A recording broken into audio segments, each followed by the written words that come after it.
problems facing New Zealand's primary sector have been mounting at a rapid pace. So I think it's time for open hearts and open minds. Welcome to Sarah's Country. This is your home where we get the latest from our industry leaders in Aotearoa, New Zealand, and the little part that of the sector that we're responsible for farming our food and fibre. You know, that part of the economic recovery of our wonderful nation that punches well above its weight on a global stage. Our other big challenge of this generation is our environmental challenge, which is a problem shared by every New Zealander who really want the same, which is swimmable rivers. Rivers that we are extremely proud of for its biodiversity and as a part of a holistic ecosystem that we all respect. Our farming practices have improved dramatically over the past decade or so, but we all know it's something we want to keep chipping away at every year to get better and better. And this is something so massive that doesn't happen in a political term. New Zealand farming and growing of our food and fibre is shifting its mindset, and I'm so proud of us. We're planning the next 50 to 100 years and embracing Māori terms such as kaitiakitanga, which means guardianship, and this is for our future generations. So our fundamental regulations that form the framework of this next generation's path forward that we're on for our sector need to have robust and well thought out discussions. We are a nation of talkers, yarners, yakkers. Just look at how long the Christchurch rebuild took. A lot to talk about before getting on with it. But I am actually proud that we do take the time to think things through. The government today announced the Action for Healthy Waterways package, and this has been something that has been driving uncertainty in our sector for so long. It's great to have some decisions put forward, and they are supported by, as the government have told us, comprehensive environmental and economic impact analysis by leading New Zealand research institutes, universities and private sector firms. Studies produced include national as well as catchment and farm level policy impacts on key groups including farmers, regional councils and Māori, and analysis of industry, regional and national costs and benefits. So I want to have some very good, robust discussion on the comments below. I know who's watching and I know that you're very passionate about this. We've been waiting for this. Of course, COVID certainly took its toll of slowing up the announcement of a lot of these policies. So get into those comments live throughout Sarah's Country tonight. I want your thoughts. What are you happy about that's been left out of this if you've read it? There is a summary up. There's a lot of news that you may have seen on the news tonight. We have some great guests that will take your questions as we unpack what this policy and this regulation will mean for you. So we have some of the best waterways in the world, as we know, here in New Zealand. But some catchment areas, they are questionable. But by God, let's celebrate tonight the great waterways that we do have. I grew up with my te ao, my river, the mighty Mātiao. Joel, I'm speaking a bit of te reo for you. Have you ever come across the term mihi? No, not before tonight. That's a new one for me. Okay, so in Māori tradition, at a formal greeting at a meeting, somebody would do their mihi, which explains where they're from. I actually found mine written down. Ko paisa te monga, ko Mātiao te awa, no kromu aho, ko Perium toko whānau. And that basically means I'm a Perium from Cromwell, my mountain is Mount Paisa, and my river te awa is Mātiao, which is Clutha River. So, with that, what would be your mountain, the closest to you at home? I mean, you could call it Black Mountain in Belfast. It's not really a mountain. It's like a wee hill that, Okay, we'll roll with that. Black Mountain. Black Mountain. Yep. My river would be the Lagan that runs through Belfast. Lagan. Yeah, so I'm a rock from Belfast. My mountain is Black Mountain and my river is the Lagan. There you go. Yeah.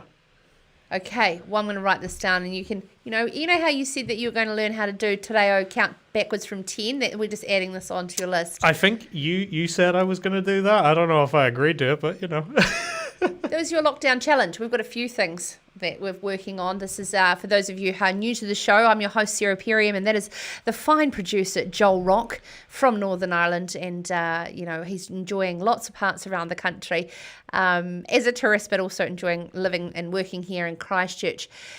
So I want your te awa, your river, in the comments below. What is your river? Let's celebrate our rivers here in New Zealand. What makes them great? Your favourite spots to go to? Is it fishing? Doing some sweet bombs? I'm actually going to learn how to fly fish this weekend on the Tongariro. I am so excited. Apparently it is the best place to learn how to fly fish. Let's celebrate our rivers, but as we talk about improving them through this essential freshwater policy. Right, we've also got a lot of other things coming up on the show. If you use exotic plants such as ryegrass for pastures, the native natural enemies won't respond to them. If you establish native plants around the edges of pastures, it's going to attract those natural native enemies. There you go.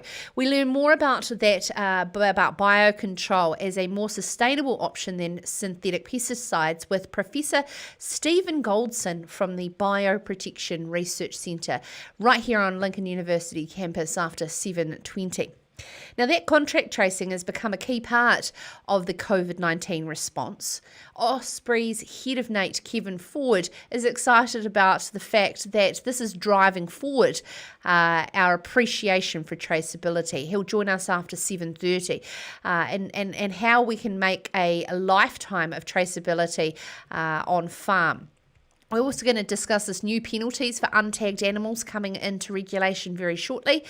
Any NAIT questions or suggestions on improving the system? What is your thoughts? Has NAIT bucked up his ideas and made it simpler and easier for farmers to use? Or do farmers need a kick up the bum to be able to be utilising and tracing and doing those electronic ASD forms, etc.? What's your thoughts? Have we improved or what needs improved? Please put them in the comments below.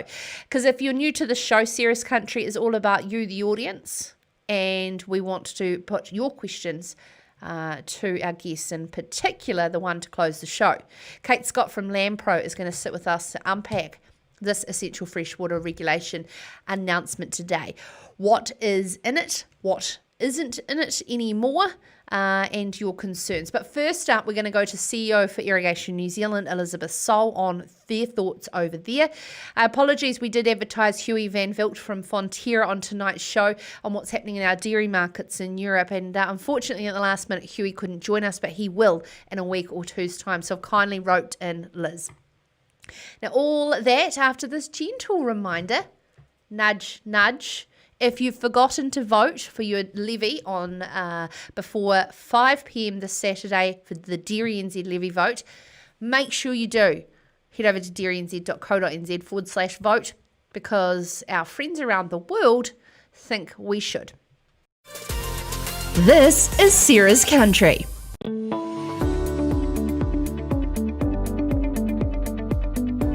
G'day Kiwis, it's us here. Friendly competition.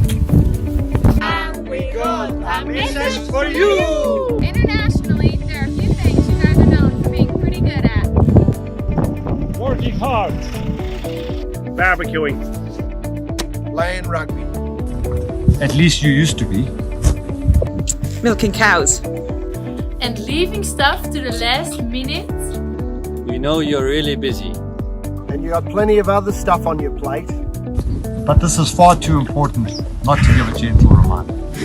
This month you have the opportunity to vote on your Dairy NZ levy. And whether you want them to keep going, Investing in world-leading science. Groundbreaking research. Top-notch innovation. Growing people! And bloody effective advocacy.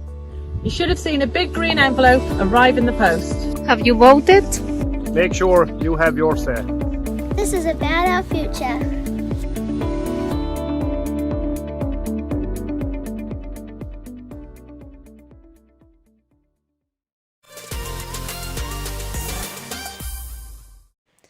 I think these videos coming out of Dairy NZ are fantastic. What a great concept. You know, our dairy international friends are obviously very globally competitive with us in New Zealand, but to get them to all sort of come together in that video is fantastic. For those of you who are listening, that is members around the world encouraging our New Zealand dairy farmers to make sure that they vote on their milk solids levies, closing 5 p.m. this Saturday, the 30th of May. Simple as. And remember, share milkers, you are eligible to vote as well. So make sure your voice is heard.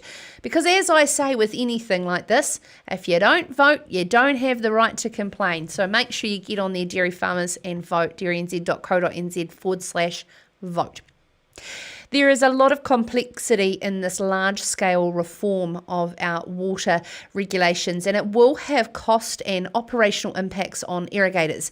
Blanket irrigation development restrictions now don't apply to horticulture or crop producers, but only to increasing irrigation on dairy farms by more than 10 hectares, or conversions of farms into dairying. Joining us now to learn more about what today's announcement means is CEO for Irrigation New Zealand, Elizabeth Soul. Elizabeth, thanks very much for taking the time to join us. Now, I'd just like to start off. What is some of those key things that got cut out of that initial draft policy that you are stoked about? So one of the key things that we submitted on as a sector was around the dissolved inorganic nitrogen bottom line for all of New Zealand's waterways of 1 milligram.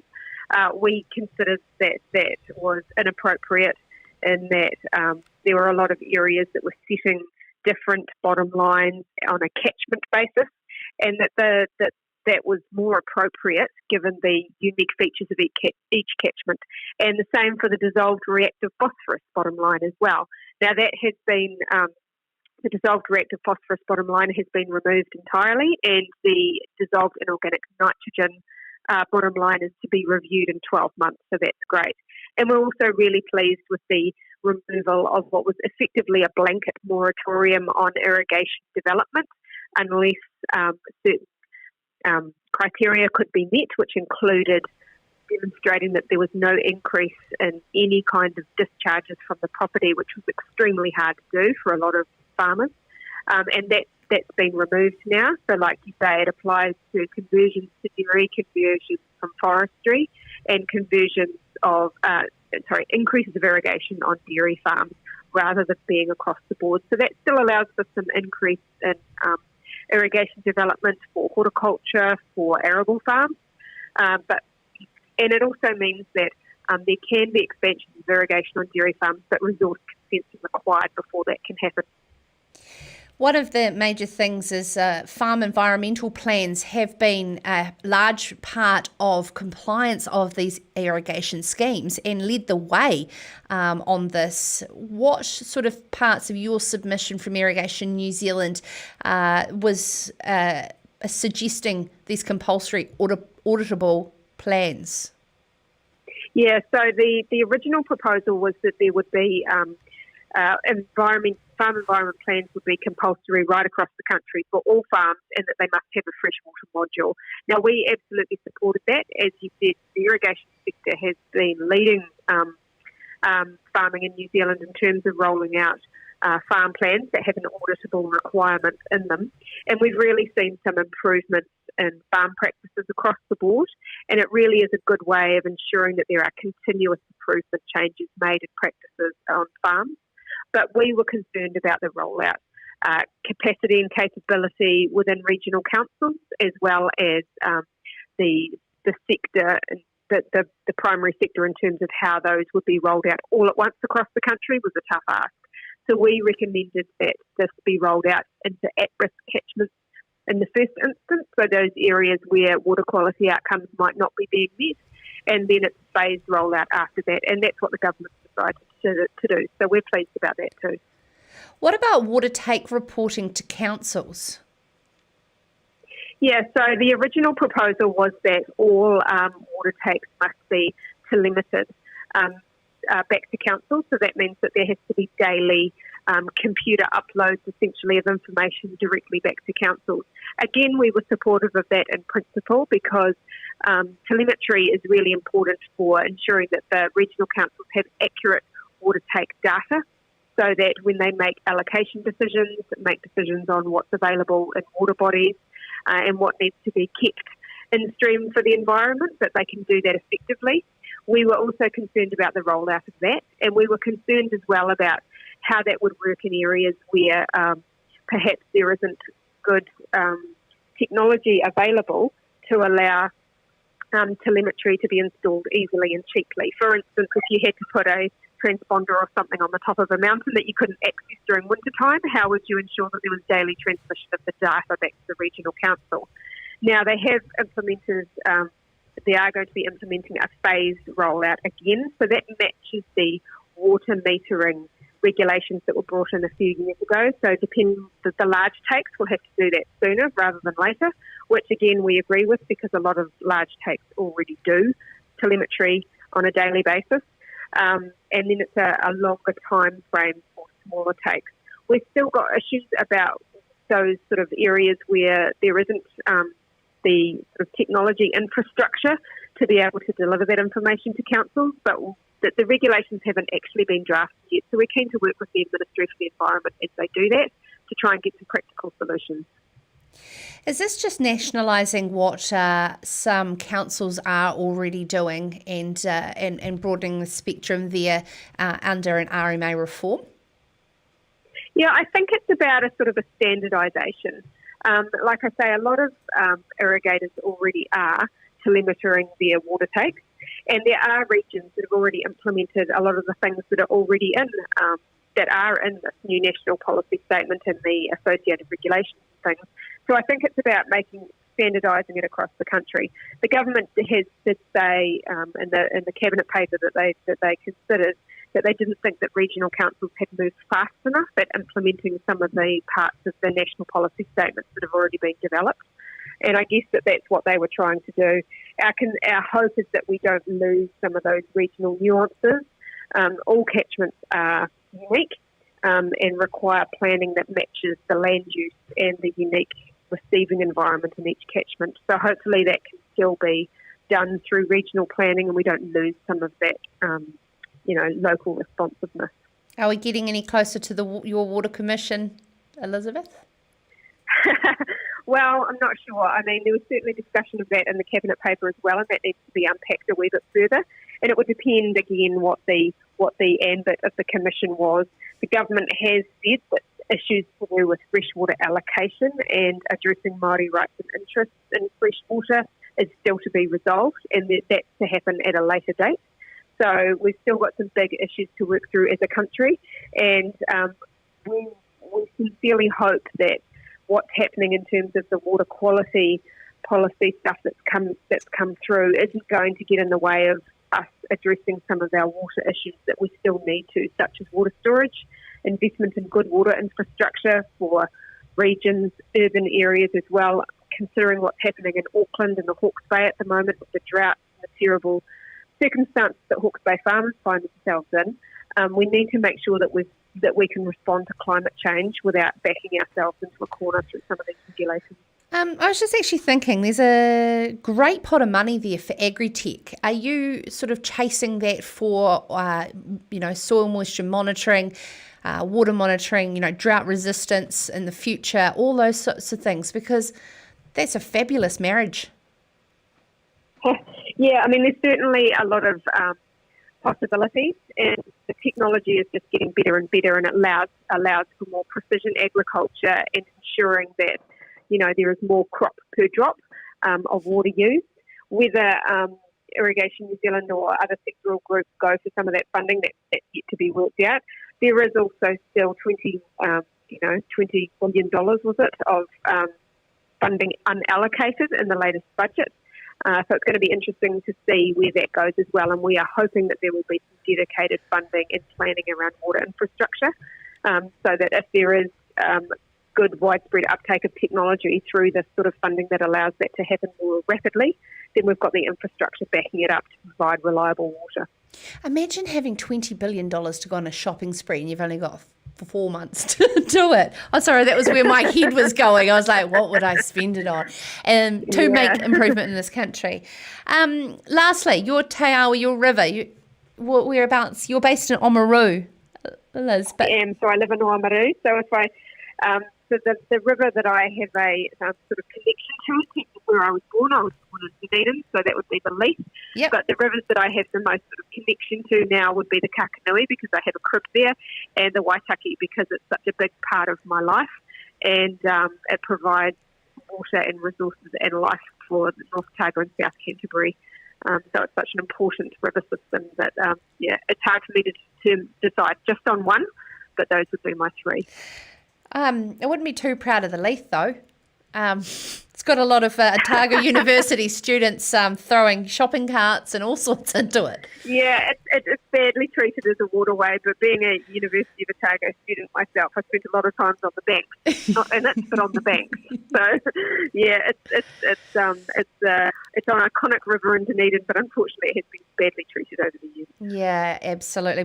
Well, certainly we have lots of great things ahead of us in this space, and always love your commentary around that. That's CEO for Irrigation New Zealand, Elizabeth Sol, and that's following the government's announcement on around freshwater policy, and we're getting closer to some legislation coming in potentially in July. Remember we've got Kate Scott towards the end of Sarah's Country tonight after 7:40, taking all of your questions as we unpack what is and isn't in this announcement today. I'm loving the comments. You guys are on fire tonight. Awesome.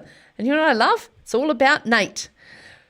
Kevin Ford apparently is very forward, pun intended, in terms of he's very happy to take all your comments. He's not going to shy away. I made sure that was the case when I asked for him to come on the show. So please put them all in, and we'll try and get those to Kevin. Lots of really great ones. Now remember, we're celebrating our rivers. What is your river in your mihi, your te awa? I'd love to know where. Let's celebrate it and tell me why you love it so much. Is it the fishing? Is it the how beautiful it is to jet boat up like the Rakaia? Or let's celebrate. We have a lot of UK viewers, remember, so we're celebrating why New Zealand is the best place on earth. Coming up next in Sarah's Country, our intensively farmed, entirely exotic pastures only comprise less than 1% of what the Northern Hemisphere grassland species are, but dominated by perennial and annual ryegrass. This lack of diversity means there's much more damage from exotic pests that can occur in these species-rich grassland areas, and we need to keep a good close eye on this. So we're going to learn more after the break from Deputy Director of the Bioprotection Research Centre right here at Lincoln University. Up with us next, Professor Stephen Goldson. This is Sarah's Country.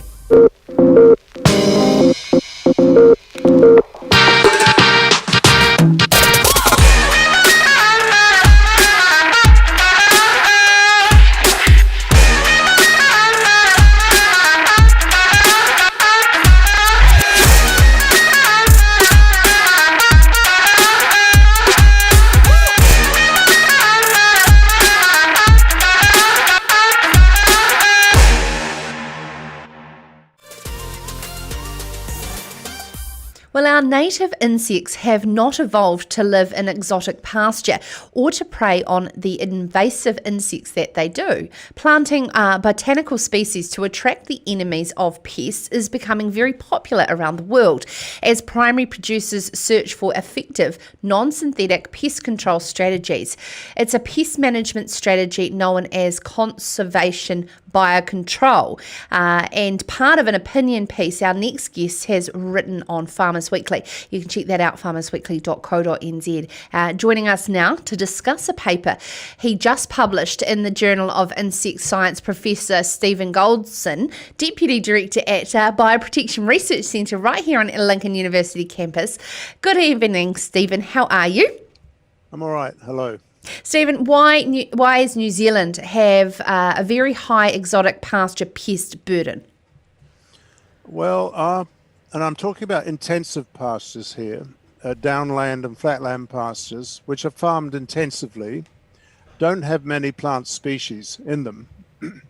When they're highly productive, there's a predominance of ryegrasses and clovers. And the result of that is high yields, high production, but no resistance to pests that come in, invasive species. Because these pastures only have a couple of plants introduced from Europe, there's lots of gaps in that ecosystem for pests to enter and come in and cause a lot of problems. So a lot of our pests, which aren't pests anywhere else, become big pests here because there isn't the natural enemies in our pastures that there are in, if you like, older ecosystems in Europe and around the world. So our intensively farmed systems have effectively warned off these natural enemies that have been a part of our ecosystem. What type of things are we talking about? You know, you've got the Argentine and stem weevil, but, you know, there's a wide range of them, isn't there? Yes, there is. I think something like 90% of our pasture pests are exotic from overseas. The big ones that aren't are grass grub and perina, who've made it out of the tussocks into our so-called improved pastures. But everything else, the stem weevil, Argentine stem weevil, clover root weevil, lucerne weevil, all sorts of other ones have broken the biosecurity barrier and got in here and built up to big numbers. We've heard today the essential freshwater regulations is capping nitrogen levels, Stephen. What is some of those things that New Zealand farmers can do to maintain their sort of pest control, and what is that sort of economic impact?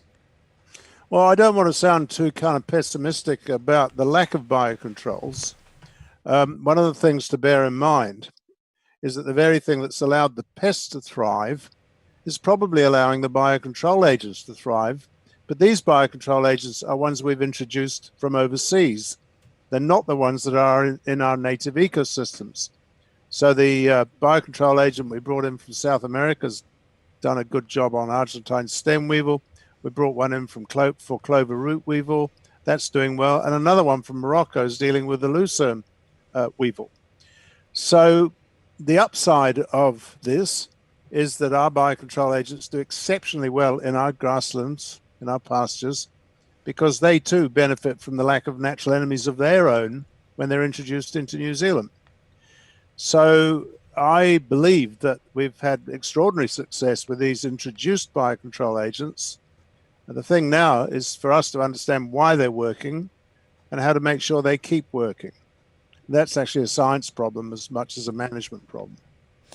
What would you do with a biosecurity budget, Stephen, in regards to the protection? I mean, we have some of the best biosecurity in the world, to be fair, don't we? Or not enough? So, yeah. Well, it's like the health service or education, but really, really now, after the COVID or during the COVID thing, never has New Zealand had more to lose than to lose its reputation as an impeccably clean and well-controlled country. So now, in order to maintain trade links and trade reputation, we really must keep stuff out. Therefore, I think biosecurity is more important than ever. And we have to maintain our reputation. Now, one of the problems of biosecurity is as we get climate change, we're getting different types of natural pests coming in, and probably our trade routes are changing as well. These continue to cause threats to our biosecurity. We do produce a wonderful podcast here, Stephen, for the wonderful ladies at Foundation for Arable Research and men. And I've learned a lot about disease resistance in arable crops, and it's a rising problem. And do so also our pastures as well. So this is really our next step, but also too very marketable to our consumer as well. All right, so marketability of our produce is of supreme importance. We get premiums on certainly our grassland products because they know where these products have come from, and there's increasing interest in traceability and provenance and all of these things. This is all wound into the biosecurity story as well. I mean, I would say what I'm going to say, wouldn't I? But I do think that biosecurity is well supported by science. We can increase the density and intensity of border interceptions, but it's got to be science-based. Mm-hmm. How does a regenerative system and a holistic ecosystem sort of fit into what you're talking about? Well, I think those terms are new terms for probably a collection of old approaches. And so the swings and roundabouts, what looks like a good opportunity with regenerative for example, trampling in green manure, I'm not sure, but it may result in more methane being introduced.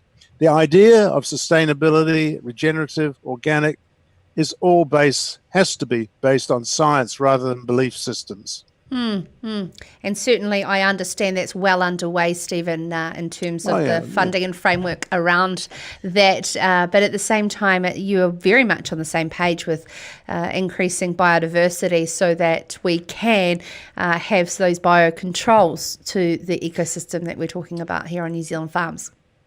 I'd like to make something clear. I don't want to be a sort of Jeremiah. I do believe that biodiversity of plants in the farming ecosystem is a great thing to have because of the birds, because of the aesthetics. Make no mistake, my only comment in the paper was I don't think if they're exotic species, they'll necessarily bring in natural enemies, of which there are a lot, but are in our indigenous or natural native ecosystems, but don't go into our pastures. There are 15 million years of evolutionary difference between our ryegrass, clovers, and European grasses and what we've got in our native ecosystems. So the natural enemies in the native ecosystems don't really know what's going on in the pastures. They don't recognize it. I love talking to you, Stephen. You've got so much wealth of knowledge in the Bioprediction Research Centre that's here at Lincoln University, set up in 2003 with a drive to provide more innovation and sustainable approaches to pest, pathogen and weed control, which is very well needed. Thank you so much for your time, sir, and I'm sure that we will be in touch in the very near future. Thank you very much, Sarah. Now, coming up after the break, we are going to be joined by Kevin Ford. He is the head of NAIT for OSPRI, talking about these new regulations that have come in with regards to untagged animals, but also our opportunity to use contract tracing and how popular that is with our consumers around the world, effectively tagging and tracing our livestock. All that up on Sarah's Country next. This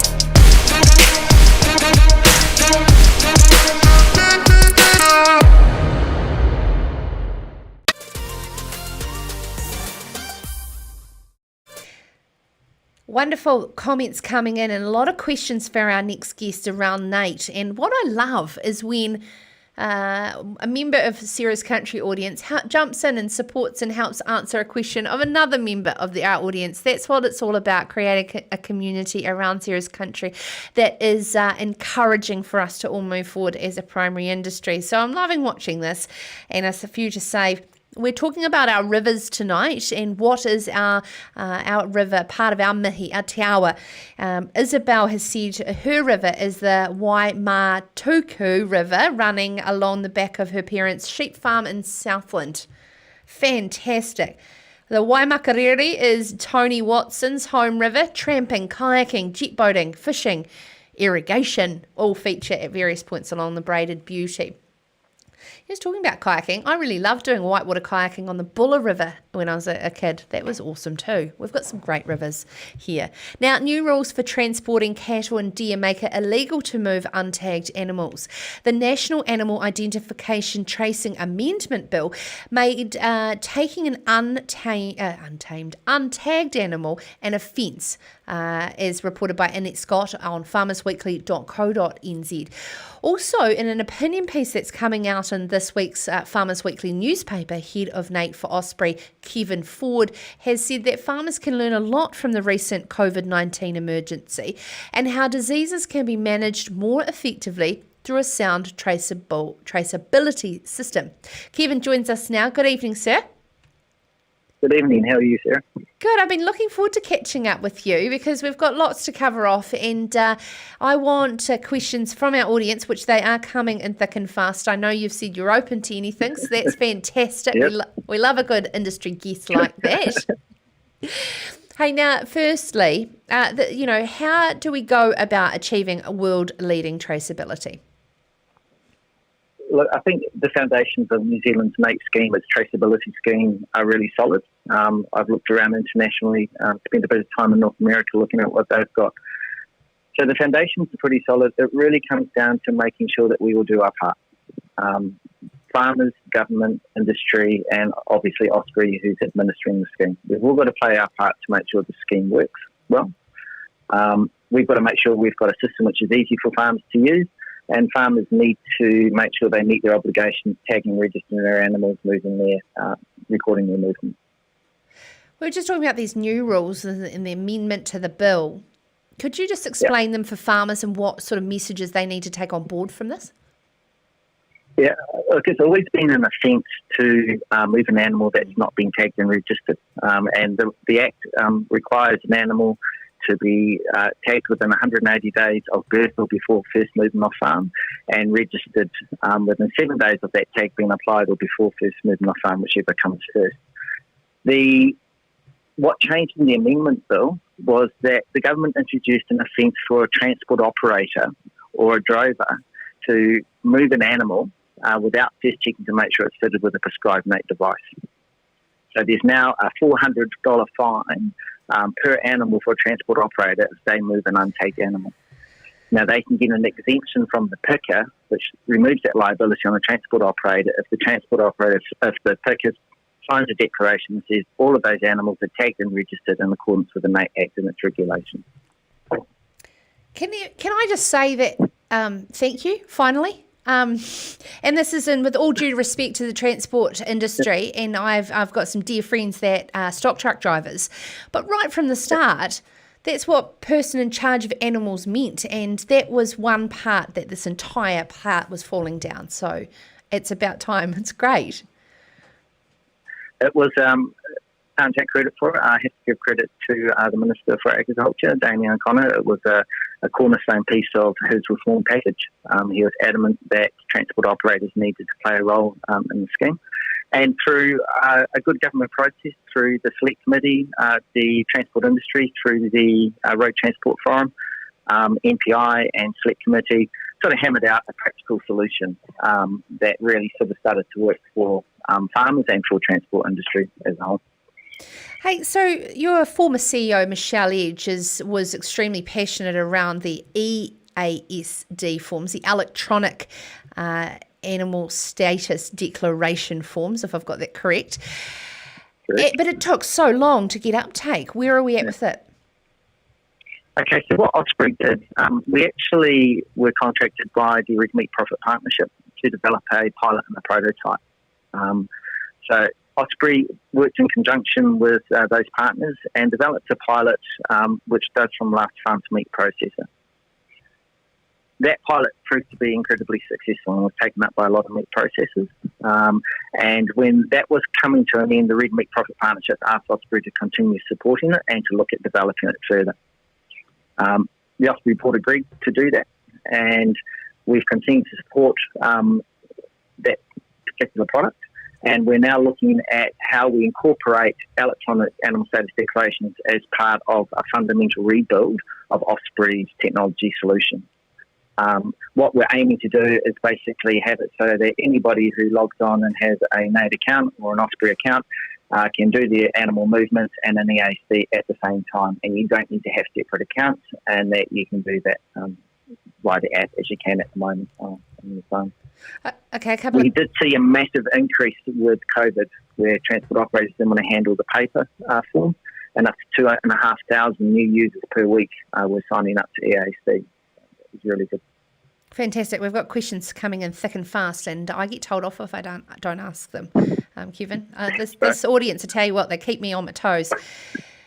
So when we're talking about these EASD, these electronic EASD forms, will they be able to cover farm-to-farm transfers? That's from Tony. They will be in the future. At the moment, obviously on the back of COVID, there was a lot of requests for farm-to-farm functionality. The head of technology solutions at OSPRI, John Tucker, put a paper up to the board a week ago with some recommendations around that. we're currently working through what the options are to get that functionality delivered faster than was originally planned. Cool. But I will say we're going through a massive sort of redesign of all of our information systems, and we need to do this in the most cost-effective and efficient way possible. Nick Merritt would like to know, NAIT should be a number for the peaker. This is person in charge of animal, and a separate number for the property where the animals are to reflect winter grazing practices. What are you doing around that situation? Okay, so that's a common misunderstanding around the NAIT number. The NAIT number, its proper name is a NAIT location number. So that number that farmers use is actually the location identifier for the land parcels of that NAIT location. What sits behind the scene, the system, is your username is your login, and there's a number, a unique identifier linked to your username. Now, we don't actually give you that number because we encourage you to use something memorable, such as a username. So you log in with your username, that actually gets you to your NAIT account, and then the NAIT location is the NAIT number. So it's a NAIT location number, and you can have multiple NAIT location numbers depending on how many properties you've got linked to your NAIT account. So that actually already exists. It's just that we don't give you a personal ID number, we give you a username, or you select your username. Oh my goodness, they're all coming in. I'm actually going to take the time to answer these, ask these because they're all so good. Paul Humphreys actually got a question coming in here that my mum calls them jumpers, but they're just wild West Coast cattle, basically. You'll know what that's like down in Haast, Kevin. What if it's impractical to tag animals like this, like bulls? What are the rules around that? Yep. So if the animal's impractical to tag, we now call it unsafe to tag. So basically, it poses a risk to you if you were to try and tag that animal. You can move the animal, but you can only move it to a meat processor. You have to visibly identify or mark that animal, so put a rattle down the back, and you need to do a declaration online or call the OSPRI contact centre to record an unsafe to tag animal movement. If you don't do that, then it is an offence and you can actually get fined. So strongly encourage you, once you go to move those animals, you can move them off farm, but they can only go to a meat processor and you must make those declarations. There's also a $13 levy that you pay when it gets to the meat processor. And what about if the tag comes off during transport? Look, we're realistic, tags come off during transport. Obviously, with these new declarations, we are checking to make sure that people have declared unsafe to tag animals. We're currently working with MPI NAIT compliance team and the meat processors and carry-out operators around how we manage that. So we're taking a very practical approach, though. We do understand they come off in transport. Okay, Pro Pete Smith, you know, when you have those cute little couple joint accounts, that's she's saying that EASD is very unreliable, which defies the purpose of having it. Nothing more frustrating than having to go home and trying to send a hard copy after the truck has left. What could you do to improve the reliability of it? I'll just sort of remind people that the current product that's out there was a pilot, and we continue to support that at the request of RMPP.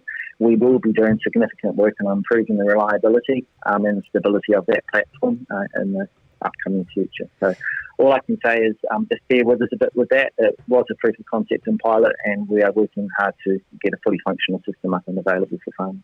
I do want to move on to the macro of the importance of traceability for disease management. My question to you, Kevin, you said the words most cost-effective ways. Are you receiving enough funds coming down the pipeline to not just shave costs on this system we need, but get the money, because building tech is not cheap? So at the moment, because we're a not-for-profit organisation, anything that we collect in excess either through the tag or slaughter levies or funding from government goes into the cash reserves, which is currently being used to fund the redevelopment. We work very closely with our industry partners, so Beef and Lamb, Dairy NZ, and Dairy Industry New Zealand and New Zealand Government around what the funding requirements are. But at the moment, yes, we have sufficient funds for those rebuilds. Well answered. So this opinion piece that you've sent through to Farmers Weekly, what was the main message that you really wanted to get out there about how COVID has changed things? Look, I think on the back of COVID, what really came out was the importance around contact tracing and traceability. For farmers, it wasn't a foreign concept to them. They're used to it through managing TB, movement control areas, and restrictions on moving cattle and deer, and the requirements to tag your animals and record their movement. That's very similar to what we're actually experiencing as a nation at the moment. Lockdown was pretty much a movement control area. You couldn't go out of your regions without approval or without recording those movements. The contact tracing we now have for engaging with other people is very similar to what we do for the NAIT scheme in managing disease management and livestock.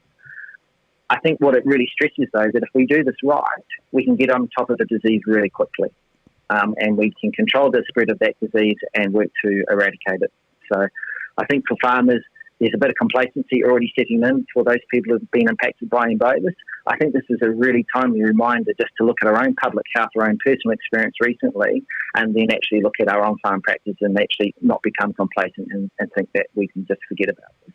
It's about protecting our industry, and it's an insurance policy for farmers. And very much about our markets becoming more discerning about the integrity that their food is coming from as well. Oh, totally. I think food provenance is really, really important. And for farmers, if they can demonstrate food provenance, then that actually gives them a premium on the product in regards to the money in their pocket. So there are incentivised compliance sort of basis here as well. Farms can actually do a lot better out of this if they can actually demonstrate lifetime traceability of an animal and where it's come from. And I think that's really future potential. Thank you so much. That's Kevin Ford. He's the head of NAIT for OSPRI, and what will be a challenging role, but also eventually a very rewarding role, I believe, would be as well. Now, you certainly got very warm under the collar there, listeners and viewers. I love that. Keep firing them through. Cameron Nicholson's asked the question, why do we still have an AHB number when NAIT is already in play? Cameron, I'll ask Kevin about that before he goes, and I'll put that to you. And now we're talking about our rivers. What is your favourite river that is very special to you? What have we got here? There's a swimming hole found on the Mangakahi River. Hopefully I've pronounced that, north of Pakotai. Very serene spot tucked away from the main road, halfway between Kaikohi and Mangatapri. Cheers, Brett. Thank you so much, Brett, for putting that in. Now, to close the show, we are going to unpack today's government freshwater reform. Many pleased with lots of things that have been listened to, but as just like this budget, the devil will be in the detail. Kate Scott from Lampro is up with us next after this very short break to tackle your questions. This is Sarah's Country.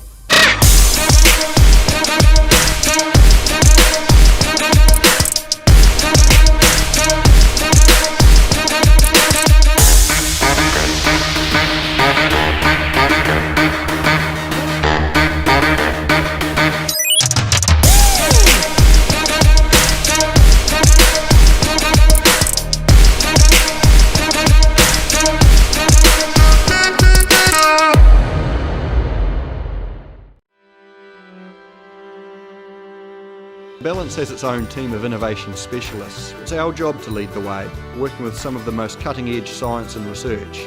We've got partnerships with some of the best suppliers in the world, so our farmers get the very best products for New Zealand farms. And in every region across the country, the conditions are very different, and farmers' and growers' needs are too. That's why we're always looking for solutions that are just right, like here at our Huntly Service Centre. And here in Canterbury, we've got a self-service silo, so I can pick up fat when it suits me. And here in Morrinsville, we've got a world-class mill. That means that we can safely deliver our customers with the freshest, highest quality feed and minerals. It's about putting the customer first, because that's what drives our business. We've been focusing on faster turnaround of orders. We've got to get the right products to the right places at the right times. Here in Taranaki, we've got New Zealand's only urea manufacturing plant. It's where we create our premium sustained fertiliser.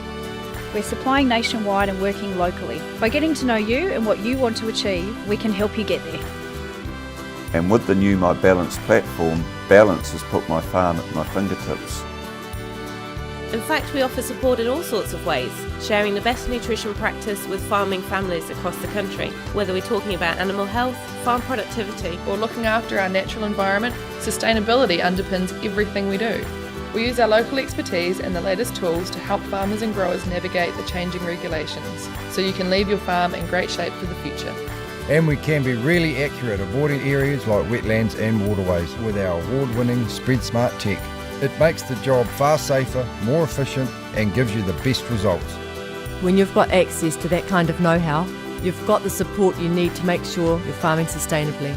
It's that kind of thinking that'll keep us going for generations to come. Together creating the best soil and feed on earth.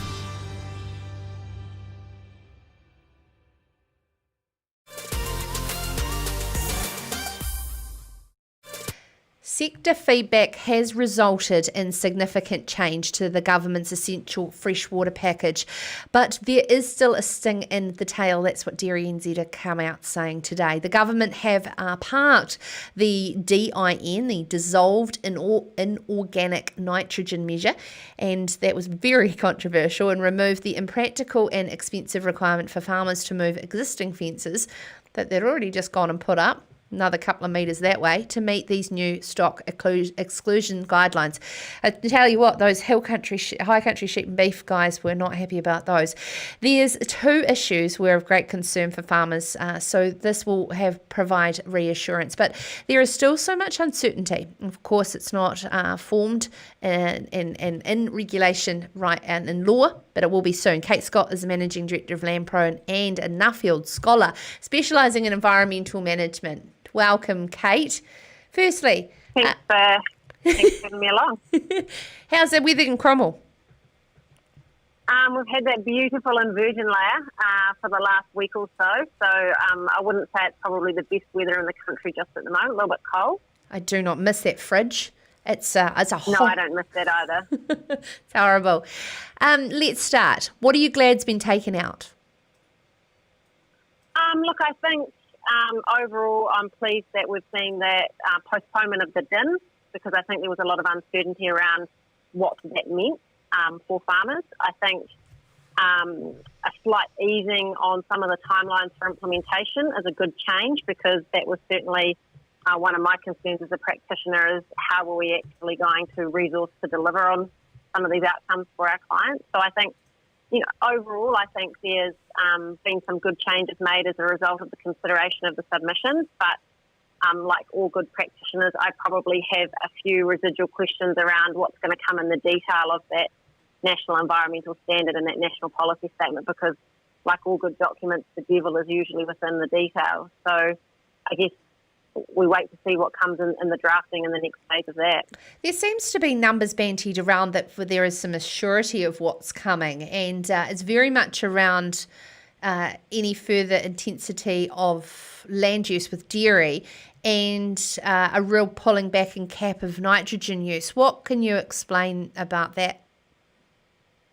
So what they came out with in the original proposal was controls on intensification of land use, and those have largely remained. Although they have, I think Elizabeth also mentioned it when you spoke with her earlier, they've removed some of those constraints around horticulture, for example, and they've kept the arable out of it as well. So they're still saying if you want to convert your land to dairy, for example, from another land use, you'd need to get a consent to do it.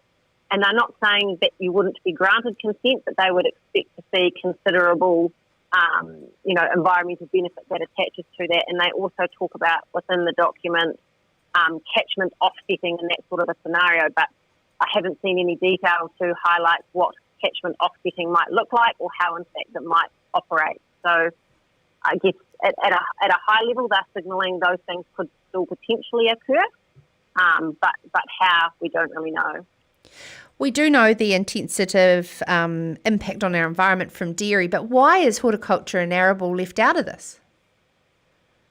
Well, look, I think partly when you read the documents that have been released, some of that's around ensuring food security, about making sure that we can continue to grow the nutritious, fruit and veggie and crops that we all need to feed ourselves and to feed the world. So I'm sure that's probably been a big part of the consideration around leaving that out. And look, for the most part, their footprint is a lot smaller than some of our other more intensive land uses.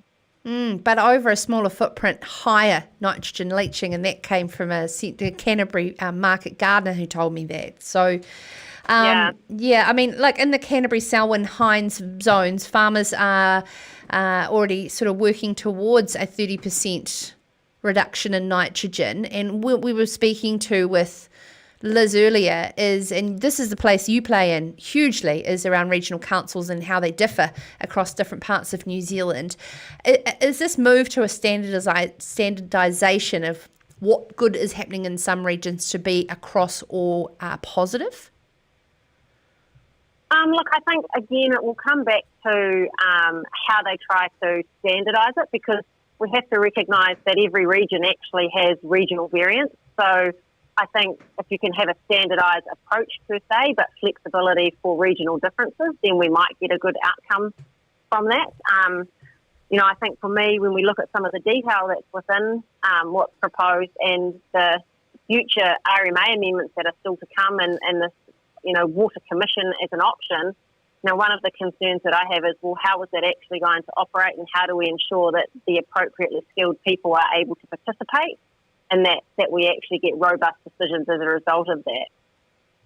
Yeah, absolutely. And I think, that's something, I think that's something that we need to be looking at is, what is the RMA reform that's coming on the back of this? Not just looking at the detail of what's before us in terms of the proposed NES and the NPS.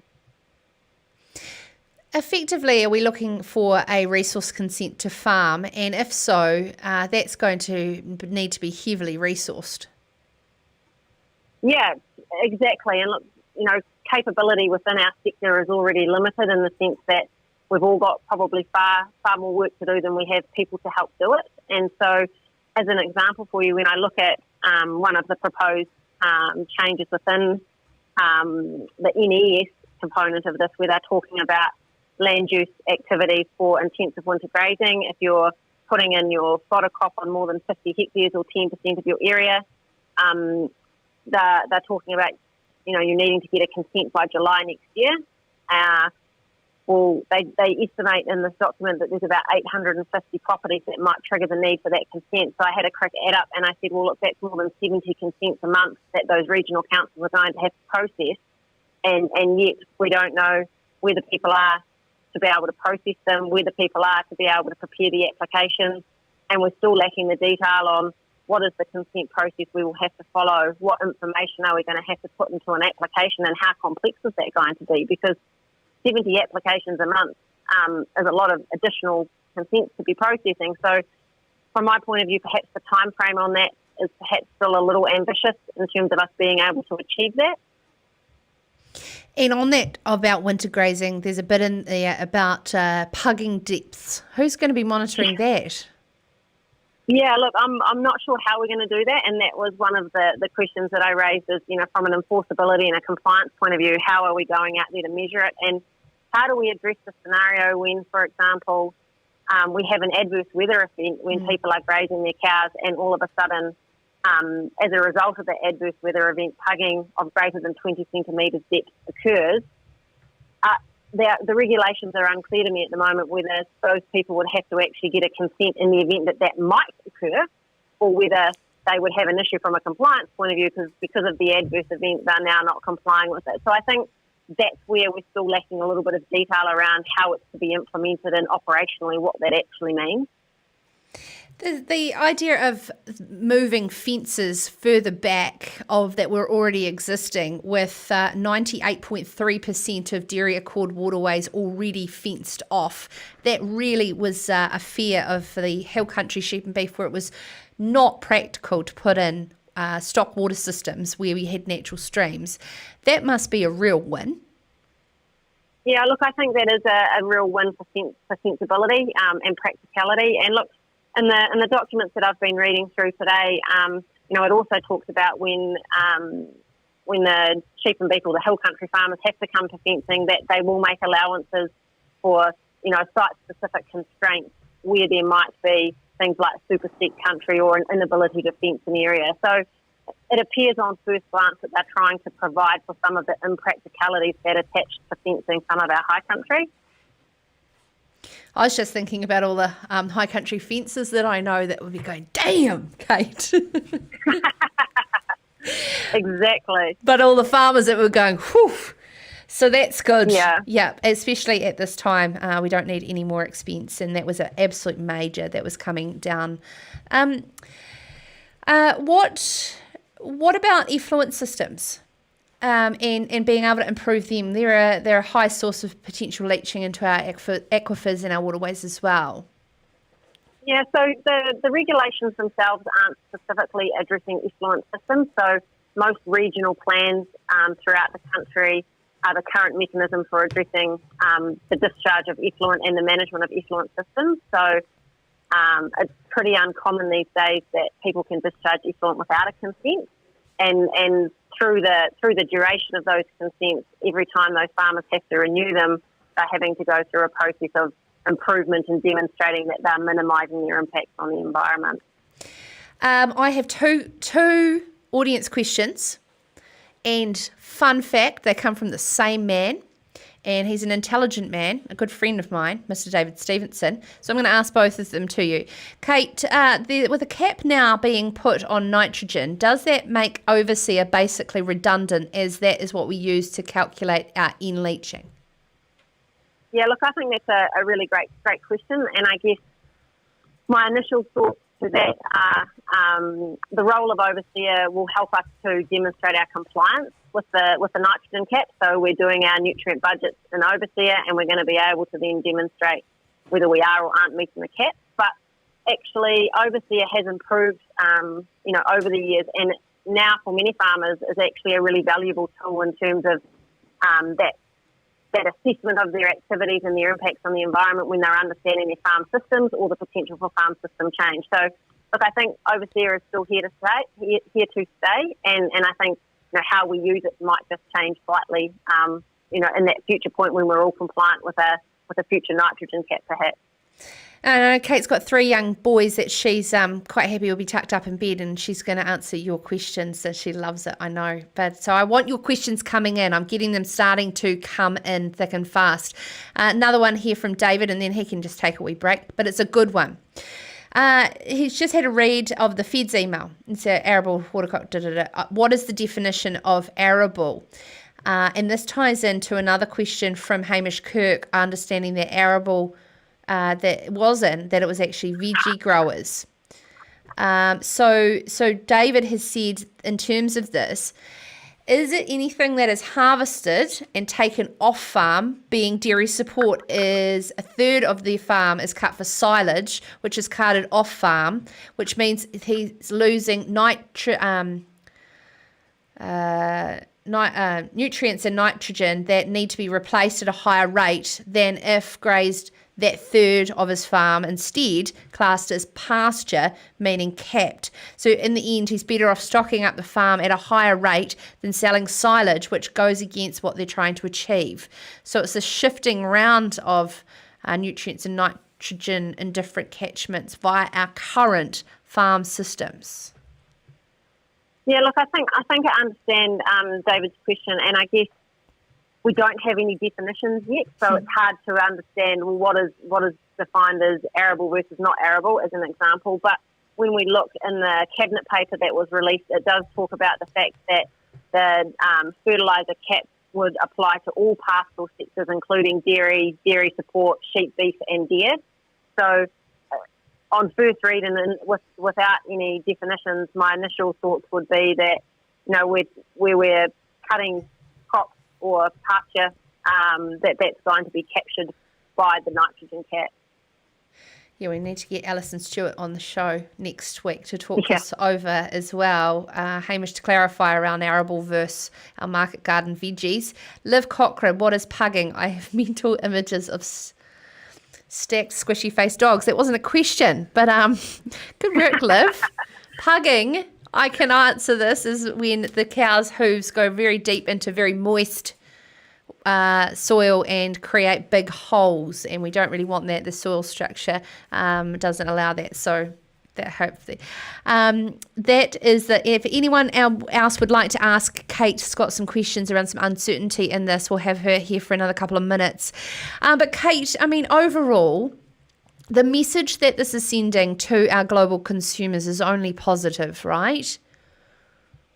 Definitely. Look, I think at the moment New Zealand agriculture has this huge opportunity to stand up and potentially show the rest of the world, as well as ourselves here domestically, that the environment is a really important factor in all of our farming operations and our decisions, and that's about building on the good work we have been doing, but finding ways to effectively, how do we monetize our sustainability moving forward, and how do we demonstrate that we can produce world-class products with world-class environment behind it. So I'm actually really excited about, what the opportunities are out there for us to pursue as a sector and as an industry, I guess, to actually harness all of that.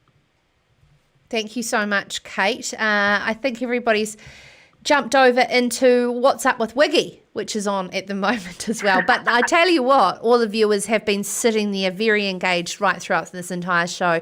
And I'd like to open up and have a bit of a panel around this essential fresh water. So I'd like to extend my warm welcome to you, Kate, to be a part of that, and many of our industry leaders to go through what and how they would like this to look at, what was in their submissions, and how we can actually achieve this common goal of fresh water, which we all want is every single New Zealander around the country. I'm going to take a stab in the dark of what your river is, Kate.